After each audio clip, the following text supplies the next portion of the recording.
ჩეჩნეთში გარდაცვლთა რაოდენობა ამ დრომდე ზუსტდება. წინასწარი ინფორმაციით პარლამენტის შენობაზე თავდასხმას 3 შეიარაღებული მებრძოლი ემსხვერპლა.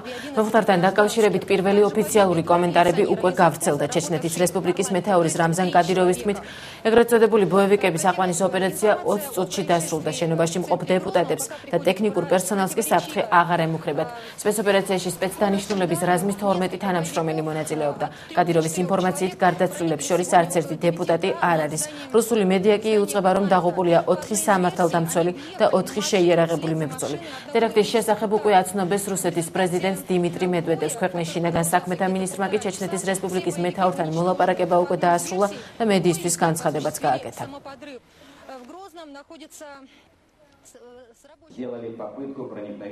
ბოევიკებმა ჩეჩნეთის პარლამენტის შენობაში შესვლა სცადეს, თუმცა როგორც ყოველთვის მათ ეს ვერ მოახერხეს. მათი ქმედება შინაგან საქმეთა ორგანოს თანამშრომლებმა აღკვეთეს და თავდასხმელები გაანადგურეს. მინდა მადლობა გადაუხადოთ ჩეჩნეთის რესპუბლიკის სპეცსამსახურებს, რომლებმაც თავიანთი პროფესიონალიზმი დაამტკიცეს და პარლამენტის დეპუტატების სიცოცხლეს საფრთხე არ შეუქმნეს.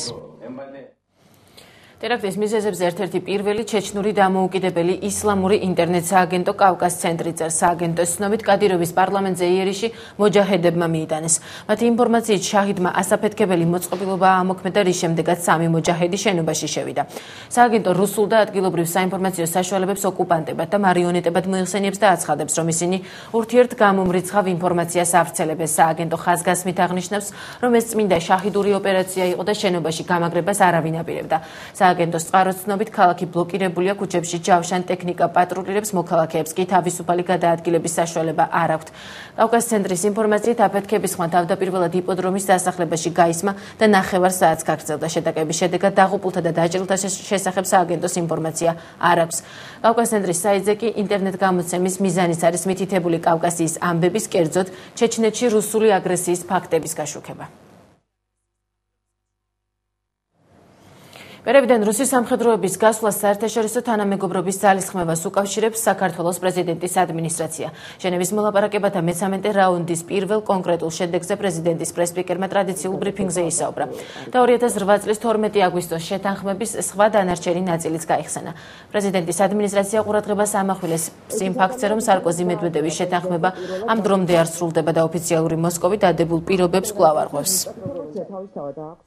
გასული ღამით რუსმა ოკუპანტებმა საჩხერის რაიონის სოფელი პერევი დატოვეს და შეიძლება ითქვას, რომ პერევს 26 თვიანი ოკუპაციის შემდეგ ქართული მხარე სრულად აკონტროლებს.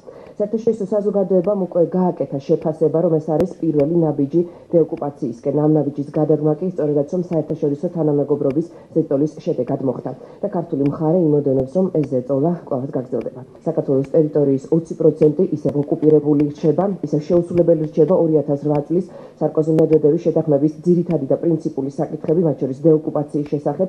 გრძელდება რუსეთის მხრიდან ამ შეთანხმების დარღვევა, ამ ტერიტორიებზე ადამიანის უფლებათა შელახვა, 10,000-ობით დევნილს არ ეძლევა უფლება უსაფრთხო და ღირსეულად დაუბრუნდეს საკუთარ საცხოვრებლებს და აქვე რუსული მხარე არ აძლევს საშუალებას და უფლებას საერთაშორისო სადამკვირვებლო მისიებს ოკუპირებულ ტერიტორიებზე შესვლისა და მოქმედებისათვის. სოფელ პერევში გამნაღმველები მუშაობენ. ქართველი სამართალდამცველები ეჭვობენ, რომ შესაძლოა რუსებმა ნაღმები დატოვეს. ამ დროისთვის სოფელში არც ერთი რუსი სამხედრო აღარ იმყოფება და ტერიტორიას ქართული პოლიცია აკონტროლებს.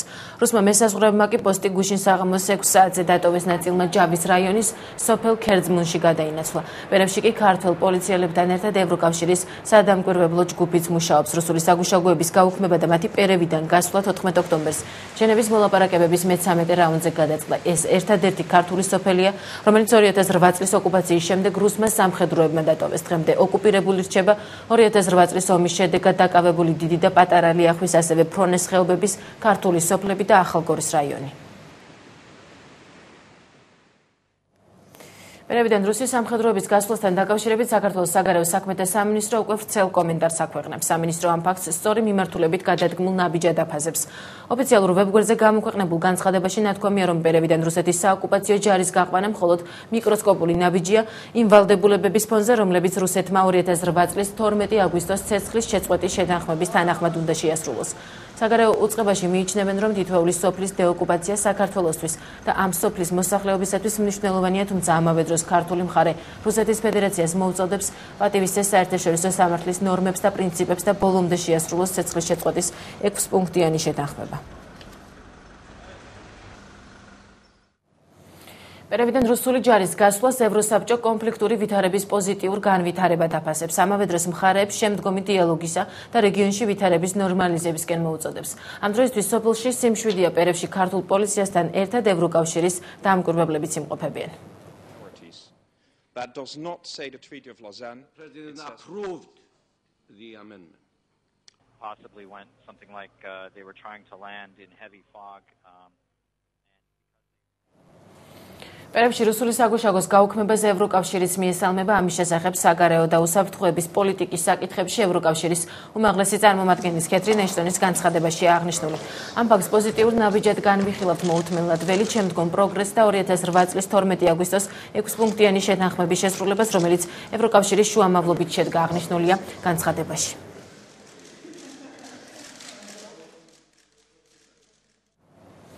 ვენეციის კომისიამ საქართველოს საკონსტიტუციო რეფორმის შესახებ კომისიის 15-16 ოქტომბრის სხდომაზე მიღებული საბოლოო მოსაზრება გამოაქვეყნა.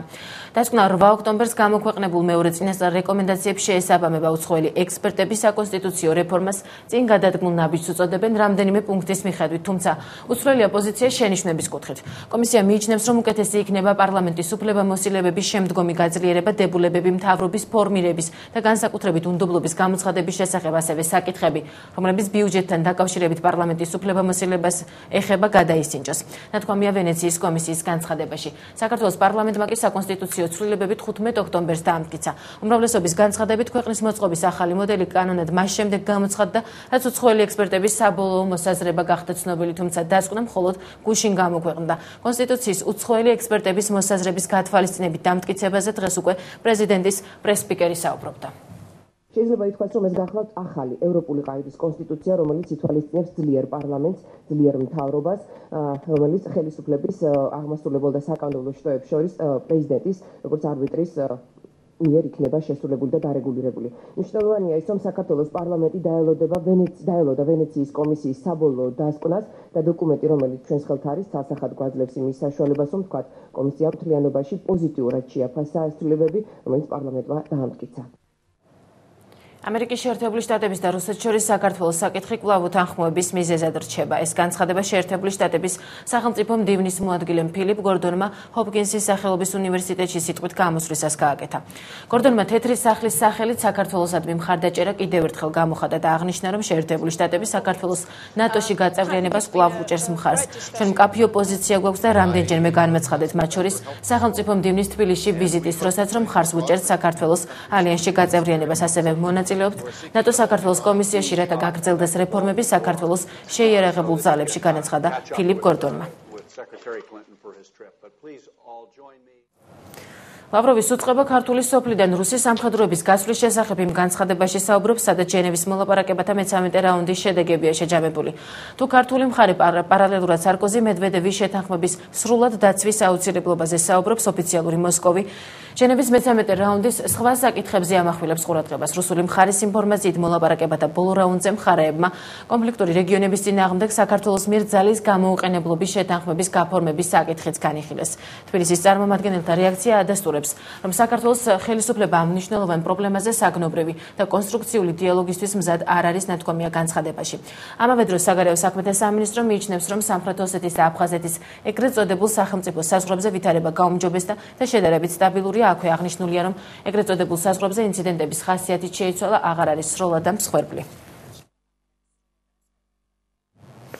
ალბი ფსიქიკური დასკვნის დამზადებისათვის თბილისის პროკურატურის საგამოძიებო ნაწილის თანამშრომლებმა ადვოკატი მურთაზ კლდიაშვილი დააკავეს. საქმის მოკლების თანახმად გაირკვა, რომ მოქალაქე უსუფ მამედოვმა მსჯავრდებული ნათესავის გასათავისუფლებლად კლდიაშვილს ყალბი ცნობა სთხოვა, რის სანაცვლოდაც კონკრეტული თანხა გადაიხადა. გამოძიება დასრულებულია და კომერციული მოსყიდვის ფაქტზე 2 მოქალაქეა დაკავებული. დანაშაული დამტკიცების შემთხვევაში 4 წლამდე თავისუფლების აღკვეთას ითვალისწინებს. კომერციული მოსყიდვის ფაქტზე დაკავებულია ადვოკატი მურთაზ კლიაშვილი და მოქალაქე უსუფ მამედოვი. როგორც გამოძიებით ირკვევა, ადვოკატი მურთაზ კლიაშვილი ეხმარებოდა უსუფ მამედოვს ყალბის სასამართლო ფსიქიატრული ექსპერტიზის დასკვნის მიღებაში, რომლითაც დადასტურდებოდა უსუფ მამედოვის ნათესავის ვალად კულიევის შეურაცხყოფა. მურთაზ კლიაშვილმა წინასწარ მოითხოვა 50000 ლარის მისთვის გადახდა, რასაც კულიევი დათანხმდა, წინასწარ გადაიხადა ჯამში 40000 ლარი, საიდანაც 22800 ლარი მიისაკუთრა ადვოკატმა მურთაზ კლიაშვილმა, დანარჩენი კი გადაცეს სასამართლო ფსიქიატრიულ ექსპერტს. საჯელის სახით გათვალისწინებულია თავისუფლების აღკვეთა 2-დან 4 წლამდე ვალით.